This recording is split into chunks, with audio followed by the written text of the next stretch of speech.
Hi friends, నమస్తే. నేను మీ నవ్య అల్లు. అందరూ బాగున్నారా? ఈరోజు ఎంతో ఆరోగ్యంగా ఉండే ఒక మంచి శక్తివంతమైన జ్యూస్ని చేయబోతున్నానండి. అదేనండి బూడిద గుమ్మడికాయ జ్యూస్. దీనికోసం ఫ్రెష్గా ఉండే ఒక లేత గుమ్మడికాయని తీసుకోవాలండి. లేతగా ఉంటే అందులో వాటర్ లెవెల్స్ అధికంగా ఉంటాయండి. ఈ జ్యూస్ని తీసుకోవడం వల్ల డైజెస్టివ్ ప్రాబ్లమ్స్ని నివారించుకోవచ్చు. ఈ ఈ గుమ్మడికాయని పీసెస్ కింద కట్ చేసుకొని తొక్కతో పాటు మనం వాడుకోవచ్చండి. దాంతోపాటు మనం 4 ఉసిరికాయలని, ఉప్పు, అల్లం ముక్క, మిరియాలని మనం ఈ ముక్కలతో పాటు మిక్సీలో వేసి గ్రైండ్ చేసుకోవాలండి. ఆ ఉసిరికాయని తురుముకుంటూ వచ్చిన తురిమిని మిక్సీలో వేసేసి మిరియాలు, ఉప్పు, అల్లం ముక్క వేసి మిక్సీలో వేసి స్ట్రైన్ చేసుకోవాలండి.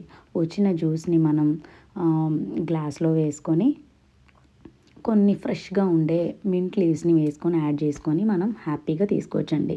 ఎన్నో లాభాలనిచ్చే ఈ బూడిద గుమ్మడికాయ జ్యూస్ రెడీ. వారానికి 2 సార్లు ఈ జ్యూస్ని తీసుకుంటే ఎన్నో ప్రాబ్లమ్స్కి మనం చెక్ పెట్టేయచ్చండి.